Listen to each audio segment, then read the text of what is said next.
நாம் கேட்கக்கூடிய துவா அல்லது நமக்காக வேண்டி யாரோ ஒருவர் கேட்கக்கூடிய துவா நம்முடைய வாழ்க்கையின் மிகப்பெரிய திருப்புமுனைக்கு காரணமாக ஆகிவிடும். எனவே தான் நண்பர்களே, துவாவை நாம் சாதாரணமாக எடை போட்டு விடக்கூடாது. நாம் கேட்கக்கூடிய துவாவாகட்டும் அல்லது நமக்காக வேண்டி யாரோ ஒருவர் கேட்கக்கூடிய துவாவாகட்டும், நல்ல துவாக்களை பெறுவதற்கு நாம் முயற்சிக்க வேண்டும். நல்ல துவாக்களை அதிகமாக அல்லாஹ்விடத்திலே கேட்க வேண்டும். ரசூலுல்லாஹ் சொன்னார்கள், பாருங்கள், உங்களுக்கு நான் ஒரு விஷயம் சொல்லுகிறேன், நீங்கள் உங்களால் எடுத்து நடக்க முடியுமா என்று பாருங்கள். மா யுன்ஜீக்கும் மின் அதுவிக்கும் வயதருலக்கும் அர்ஸாக்கும். உங்கள் எதிரிகளை நீங்கள் வெல்லுவதற்கு அதுதான் மிகப்பெரிய ஆயுதம். உங்களுக்கான ரிஸ்கை இழுத்து கொண்டு வருவதற்கு அதுதான் பெரிய ஆயுதம். நீங்கள் உழைக்கிறீங்க, கஷ்டப்படுறீங்க, பல்வேறு விதமான முயற்சிகளை போடுகிறீர்கள், எல்லாம் சரிதான். உங்களுக்கான ரிஸ்கை இழுத்து கொண்டு வருவது நான் சொல்லக்கூடிய விஷயம். அதே போன்று நீங்கள் யாரை எதிரி என்று நினைக்கிறீர்களோ அவர்களை வெல்வதற்கு நான் சொல்லக்கூடிய இந்த ஆயுதத்தை விட பெரிய சக்தி ஒன்றும் கிடையாது அப்படின்னு சொல்லிட்டு ரசூலுல்லாஹ் சொன்னாங்க, ததுஊனல்லாஹ ஃபீ லைலத்திக்கும் வ நஹாரிக்கும். உங்கள் இரவு பகல் பாராமல் உங்கள் ரப்பிடத்திலே கையேந்துங்கள். இதுதான் உங்கள் ரிஸ்கை உங்களுக்கு கொண்டு வந்து சேர்க்கும். உங்கள் எதிரி யாரோ அவனுடைய உள்ளத்திலே அச்சத்தை உங்களை பற்றி ஏற்படுத்தும். எது? நீங்க கேட்கக்கூடிய துஆ தான், நீங்க கேட்கக்கூடிய அந்த பிரார்த்தனை தான். ஃபஇன்ன துஆ சிலாஹுல் மூமின். ஒரு மூமினுடைய பேர் ஆயுதம் எது என்றால் பிரார்த்தனை தான், துஆ தான் என்று பெருமானார் ஸல்லல்லாஹு அலைஹி வஸல்லம் கற்றுத்தந்தாங்க. எனவே அன்பர்களே, பல நேரங்களிலே துஆக்கள் நம் முன்னோர்களுக்கு மிகப்பெரிய திருப்புமுனையாக இருந்திருக்கிறது. நமக்கெல்லாம் தெரியும், முகமது நபியை எதிர்த்த மக்காவின் தலைவர்களிலே முதன்மையானவர், முக்கியமானவர் யார் என்றால் உமர். உமர் எதிர்த்தார். எந்த அளவிற்கு எதிர்த்தார் என்றால் அவருடைய வரலாறு வருகிறது, கத்தியை தூக்கி கொண்டு முகம்மதின் தலையை வெட்டப் போறேன் என்று போனார்.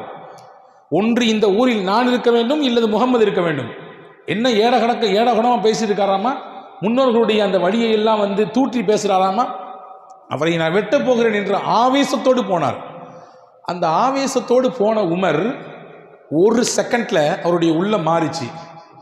அவங்க தங்கச்சி வீட்டுக்கு வந்தாங்க, வந்து பார்த்தார்கள், குரானை பார்த்தார்கள். அங்கே ஓதப்பட்ட விஷயம் உள்ளத்தை மாற்றிச்சு. ரசூலுல்லாஹ் போய் சந்திச்சாங்க, இஸ்லாத்தை ஏற்றுக்கிட்டாங்க. அதற்கு பின்னால் இஸ்லாத்தினுடைய வளர்ச்சியிலே பெரும் பங்காற்றியவர் உமர் ரலியல்லாஹு அன்ஹு.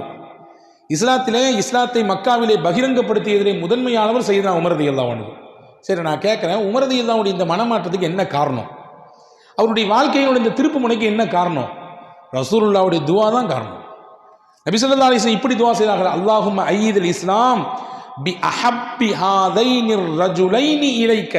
யா அல்லாஹ், நான் 2 பேரை இப்படி சுட்டி காட்ட போகிறேன். இந்த 2 பேரில் உனக்கு யாரை பிடிக்குமோ அவரை கொண்டு இந்த சத்திய இஸ்லாத்தை நீ பலப்படுத்துவாயாகன்னு சொன்னாங்க ஸல்லல்லாஹு அலைஹி வஸல்லம்.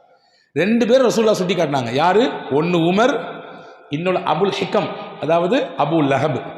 இந்த 2 பேர்ல உனக்கு யாரை பிடிக்குமோ அவரை கொண்டு இந்த சத்திய இஸ்லாத்தை நீ பலப்படுத்துவாயாக என்று துவா செய்தார்கள். நேத்து துவா செய்தார்கள், இன்னைக்கு உமர் இஸ்லாத்தை ஏற்றுக்கிட்டார். நேத்து துவா செய்தார்கள். இவர் இஸ்லாத்தை ஏற்றுக்கணுன்ற மனம் வரும் பொழுது அவர்களுடைய தங்கையின் வீட்டிலே உட்கார்ந்து குரானை சொல்லிக் கொடுத்த ஒரு சஹாபி சொன்னார்கள், உங்களை பத்தி நேத்தான் ரசூலுல்லாஹ் துவா செஞ்சாங்க, அல்லாஹ் எப்படி கபூல் செஞ்சா பாருங்க. அப்படி அல்லாஹ் எப்படி உங்களுடைய வாழ்க்கையிலே அதை உண்மையாக்கி விட்டான் பாருங்கள் என்று சொன்னார்கள் அந்த சஹாபி தோழர். எனவே உமர் ரலியல்லாஹு அன்ஹுடைய வாழ்க்கையின் திருப்புமுனை நாயகத்தின் துவா. இஸ்லாம் கடுமையாக எதிர்க்கப்பட்டது மக்காவின் மண்ணிலே, மதினாவுக்கு போன பிறகும் எதிர்க்கப்பட்டது. பல்வேறு இளைஞர்களை இஸ்லாம் சந்தித்தது. உச்சகட்டமான இளைஞர்களில் ஒன்றுதான் நாளைக்கு நம்ம சந்திக்க இருக்கிற பத்ர் யுத்தம், நாளைய தினம். அந்த பத்ர் யுத்தத்திலே சஹாபாக்கள் வெறும் 313 சஹாபாக்கள், எதிரணியிலே ஆயிரக்கணக்கான நபர்கள். எல்லா ஆயுதமும் அங்கே அந்த பகுதியில் இருக்குது. இங்கே எல்லாவற்றிலும் குறைவு. ரசூலுல்லாஹி ஸல்லல்லாஹு அலைஹி வஸல்லம் அன்னவர்கள் யுத்தம் நடந்து கொண்டிருக்கிற சமயத்திலே கூடாரத்திலே நெத்தியை பூமியில் வைத்துக்கொண்டு அல்லாஹ்விடத்திலே சஜிதாவிலே துவா செய்து கொண்டிருந்தார்கள். அலி ரலியல்லாஹு சொல்றாங்க, நான் ரசூலுல்லாஹ்க்கு ஏதோ ஆயிருமோன்னு பயந்து போய் உள்ள பார்த்தேன். விசல்லாசா யா ஹய்யு யா கய்யூம், யா ஹய்யு யா கய்யூம் என்ற துவாவை சத்தமாக சொல்லி அல்லாஹ்விடத்திலே கேட்டுக்கொண்டிருந்தார்கள். 3 தடவை நான் பார்த்தேன். 3 தடவையும் தலையை அவர்கள் உயர்த்தவே இல்லை, அல்லாஹ்விடத்திலே துவா செய்து கொண்டே இருந்தார்கள். சையதுனா அபூபக்கர் ரலியல்லாஹு அன்ஹு ரசூலுல்லாஹ் சொன்னாங்க, வல்லாஹு ல யன்சுரன்னக்கல்லாஹ் வல யுப்கி வல யுபய்யிதன்னக்கல்லாஹ் அல் வஜ்ஹக. யா ரசூலல்லாஹ், நீங்கள் கேட்கக்கூடிய இந்த துவாவை அல்லாஹ் நிச்சயம் ஏற்றுக்கொள்வான், உங்களுக்கு உதவி செய்வான், உங்கள் முகத்தை வெளிச்சமாக்குவான். உங்கள் முகத்திற்கு சந்தோஷத்தை கொண்டு வந்து தருவான்.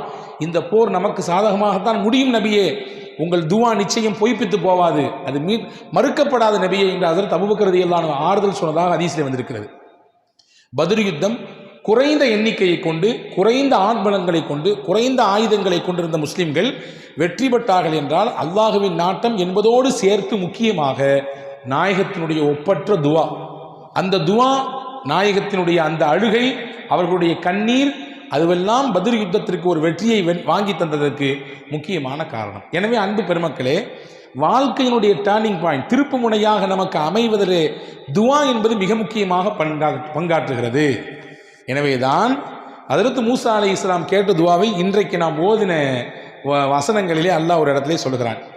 மூசா அலைஹிஸ்ஸலாம் இருந்தது எகிப்திலே. அந்த எகிப்திலிருந்து மதியன் என்ற நகரத்திற்கு அவர்கள் வந்தார்கள். ஏன் வந்தார்கள்? பின்னால் ஒரு காரணம். என்ன காரணம்? சண்டை போட்டுக் கொண்டிருந்த 2 பேருக்கு இடையிலே சமாதானம் செய்ய போனார்கள். சமாதானம் செய்ய போகும்பொழுது ஒருத்தர் லைட்டாக ஒரு தட்டு தட்டினாங்க. அடியை தாக்கு பிடிக்காம அவன் இறந்து போயிட்டான்.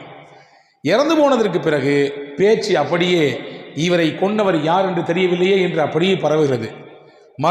மறுநாள் அந்த சம்பவம் நடந்த 2வது நாள், நேற்று யார் ஒருத்தன் கூட சண்டை போட்டுருந்தானோ அதே ஆள் இன்னொருத்தன் கூட சண்டை போட்டுருக்கிறான். மூசா அலைஹிஸ்ஸலாம் புரிஞ்சுட்டாங்க, நம்ம போய் தடுத்து இந்த காரியத்தை சரி செய்யலாம்னு நினைச்சோம், ஒருத்தர் அடித்தோம், அவன் செத்து போயிட்டான், அல்லாஹ் நம்ம தௌபா செஞ்சுக்கிட்டோம். இவன் மறுபடியும் சண்டை போடுறான்னா இவன் தான் பிரச்சனை, இவன் தான் ஒவ்வொருத்தண்டையாக போய் வம்பிழுக்கிறது. ஏப்பாங்க வா என்று கூப்பிட்டு பேசக்கூடிய சமயத்தில் அவன் சொன்னான், நேற்று ஒருத்தனை அடித்து கொன்னியே, அதே மாதிரி என்னையும் நீ கொன்ன போறியா அப்படின்னு கேட்டான். இந்த வார்த்தை சத்தமாக சொன்னவுடன் சுற்றி இருந்த மக்கள் எல்லாம் திரும்பி பார்த்தார்கள். இப்போ நேற்று இறந்து போனதுக்கு காரணம், ஒருத்தன் இறந்து போனதுக்கு காரணம் இவர் தான் என்று எல்லாருடைய பார்வையும் மூசாவின் மீது படுகிறது. மூசா அலைஹிஸ்ஸலாமுக்கு இப்பொழுது அல்லாஹ்வினுடைய உத்தரவு, இந்த இடத்தை விட்டு கடந்து போகணும் அப்படின்னு சொல்லி எகிப்திலிருந்து கிளம்புகிறார்கள். மதியனுக்கு போக வேண்டும். எப்படி போவது? வழி என்ன சாதனம்? எதுவுமே இல்லை. அல்லாஹ்வின் மீது தவக்கல் வைத்து செல்கிறார்கள். போனார்கள். போய் மதியன் தேசத்திற்கு இறங்கினார்கள். யாருமே ஆள் அரவம் இல்லாத இடம். அந்த இடத்திலே சில மக்கள் தங்களுடைய ஆடு ஒட்டகங்களுக்கு தண்ணீர் கொடுத்துட்டு இருக்கிறாங்க. அதை நின்று வேடிக்கை பார்த்துட்டே இருக்கிறாங்க.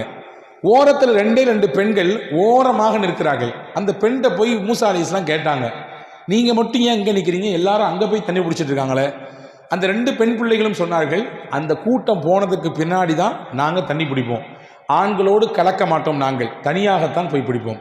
சரி, வேற எதுவுமே கிணறே இல்லையா? அங்கே தண்ணி பிடிக்கிறதுக்கு இருக்குது, ஒரு பாலடைந்த கிணறு. அந்த கிணத்தினுடைய மூடியை திறக்கிறதே ரொம்ப கஷ்டம். எங்கே இருக்கு காட்டுங்க. நேராக மூசா அலைஹிஸ்ஸலாம் போனாங்க. அந்த கிணற்றின் மூடியை அப்படியே தூக்கி எடுத்து தண்ணீரை பிடித்து அந்த பெண்கள் இருவருக்கும் ஊற்றி கொடுத்து அனுப்பிவிட்டார்கள். வரலாற்றில் எழுதுறாங்க தஃப்சீரில், அந்த மூடியை 10 பேர் சேர்ந்தால் தான் தூக்க முடியுமா. ஆனால் மூசா அலைஹிஸ்ஸலாம் ஒத்த ஆளாக தூக்குனாங்க. இந்த 2 பெண்களும் வீட்டுக்கு எப்பொழுதுமே தாமதமாக போகக்கூடியவர்கள். அன்னைக்கு ரொம்ப சீக்கிரமாக வந்துட்டாங்க. அவருடைய தகப்பனார், அவரும் ஒரு நபி, வயதானவர். அந்த நபிக்கு பெயர் ஷுஐப். அவங்க கேட்டாங்க, என்னம்மா எப்பொழுதுமே லேட்டாக வருவீங்களா, இன்னைக்கு சீக்கிரமாக வந்துட்டீங்களே. கதையை சொன்னாங்க. ஒரு வாலிபர் பார்ப்பதற்கு நல்ல மனிதராக தெரிகிறார், நம்பிக்கையாளராக இருக்கிறார், ரொம்ப பலமிக்கவராக இருக்கிறார், அவர் செய்த உதவித்தான் இது என்று அந்த 2 பிள்ளைகளும் தன் தகப்பனிடத்திலே சொன்னார்கள்.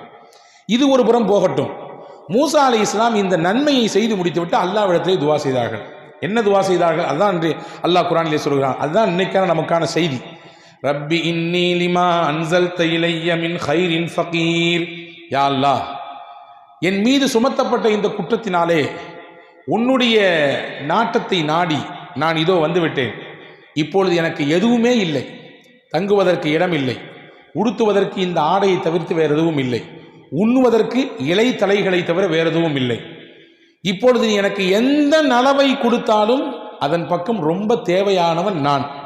வைத்துக் கொள்ளுங்கள், ஊர் தெரியாது, பாஷை தெரியாது, எந்த ஒரு அறிமுகமும் இல்லாத ஒரு பகுதி, நாம் போய் தனியாக மாட்டிக்கொண்டோம். இப்பொழுது நம்முடைய மனநிலை எப்படி இருக்கும்? பாஷையும் தெரியாது, அறிமுகமான அவர்களும் இல்லை, எங்கே போய் இறங்கணும், எங்கே போய் சேரணும், இருந்த அட்ரஸ் ஃபுல்லாக தொலைஞ்சு போச்சு, எதுவும் இல்லாமல் இருக்கிறோம். இப்பொழுது நம்முடைய மனநிலை எப்படி இருக்கும்? இதோடு மூசா அலைஹிஸ்ஸலாமை கற்பனை பண்ணுங்கள். மூசா அலைஹிஸ்ஸலாம் அல்லாஹ்விடத்திலே கேட்டார்கள், யா அல்லாஹ், இப்போ எனக்கு என்ன கொடுத்தாலும் எனக்கு தேவை, எப்படியாவது எனக்கு வழிகாட்டு என்று கேட்டார்கள். இந்த துவாவின் பரக்கத் வரலாற்றில் எழுதுறாங்க, ஆசிரியர் பெருமக்கள் சொல்லித் தருவார்கள். வாழ்க்கையில் ஒரு மனிதன் எதையெல்லாம் தேடுவானோ எல்லாவற்றையும் அல்லாஹ் இந்த துவாவை கொண்டு அல்லாஹ் நிறைவேற்றி தருவான். மூசாவுக்கு மட்டுமல்ல, நமக்கும்.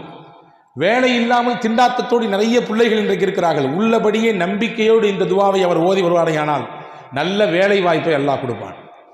திருமணம் முடியாமல், ஜோடிகள் அமையாமல், வரன்கள் அமையாமல், ஆண் பிள்ளைகளுக்கு பெண் பிள்ளைகள் அமையாமல், அல்லது பெண் பிள்ளைகளுக்கு ஆண் மகன்கள் அமையாமல் வருத்தப்பட்டு கொண்டிருக்கக்கூடிய அந்த தம்பதிகள் அல்லது அந்த பிள்ளைகளை பெற்றெடுத்த பெற்றோர்கள் இந்த துவாவை தொடர்ச்சியாக ஓதினால் அல்லாஹ் நல்ல வரன்களை ஏற்படுத்தி தருவான். அதே போன்று கல்வியை தேடி, பொருளாதாரத்தை தேடி, வியாபாரத்தினுடைய விருத்தியை தேடி என்னென்ன வேண்டுமோ உலகத்தில் அதையெல்லாம் உள்ளத்தில் வைத்துக்கொண்டு இந்த துவாவை ஒருவர் நம்பிக்கையோடு ஓதினால் அதை அல்லாஹ் நிறைவேற்றி தருவான். ஏனென்றால் மூசா அலைஹிஸ்ஸலாம் இந்த துவாவை ஓதினார்கள். ஓதியதுதான் அவர்களுடைய வாழ்க்கையின் திருப்பு முனை. எதுவுமே இல்லாமல் நின்ற மூசா அலைஹிஸ்ஸலாமுக்கு முதலில் அங்கே ஷுஐப் அலைஹிஸ்ஸலாம் கூட்டு விடுறாங்க. உங்களுக்கு ஹெல்ப் பண்ணாங்கல்ல, அந்த வாலிபரை போய் கூட்டுவாங்கன்னு சொல்லி அந்த 2 பெண்களில் ஒரு பிள்ளை அனுப்பி வச்சாங்க. அந்த ஒரு பிள்ளை வந்து சொன்னது, என்னுடைய தகப்பனார் உங்களை கூப்பிடுறாங்க, நீங்கள் எங்களுக்கு ஹெல்ப் பண்ணுறதுக்கு, உங்களுக்கு உதவி செய்யணும்னு நினைக்கிறாங்க என்று கூப்பிட்டு விட்டார்கள். இப்போ ஒரு பெரிய ஆறுதல். ஆளே இல்லை என்று நினைத்தோம், அறிமுகமே இல்லை என்று நினைத்தோம். அல்லாஹ் யாரையோ நமக்கு இப்பொழுது அறிமுகப்படுத்துகிறான். முதல் ஆறுதலுங்க. வெளியூரில் வெளிநாட்டில் போய் இறங்குறோம், அங்கே ஒருத்தர் நமக்கு தமிழ் பேசுகிறாரு அல்லது நம்ம பாஷை பேசுகிறாரு வச்சுங்களேன், அவரை முதல்ல பார்த்து பக்கத்து நெருங்கிடுவோம். நம்ம ஊருக்காரரா நீங்கள் அப்படிமோ. அவர் இருக்கிறது கன்னியாகுமரியில் இருப்பார், நம்ம அங்கே இருப்போம். ஆனால் அவர் பேசுகிற அந்த ஒரு சின்ன அறிமுகம் கிடைத்தவுடன் நமக்கு ஏதோ ஒரு புதிதாக ஏதோ ஒன்று நிறைய கிடைத்தது போன்று இருக்கும். மூசா அலைஹிஸ்ஸலாமுக்கு அது கிடைத்தது. போனார்கள். போன உடனே விவரத்தை ஃபுல்லாக சொன்னாங்க, நான் இப்படி வந்தேன்னு சொல்லி. சரி பரவாயில்ல, நீங்கள் இங்கே தங்கலான்னு சொன்னாங்க. 2வது இடம் கிடச்சி போச்சு. மட்டும் இல்லை, உங்களுக்கு நான் வேலை கொடுக்குறேன்னு சொன்னாங்க ஹஜ்ரத் ஷுஐப் அலைஹிஸ்ஸலாம்.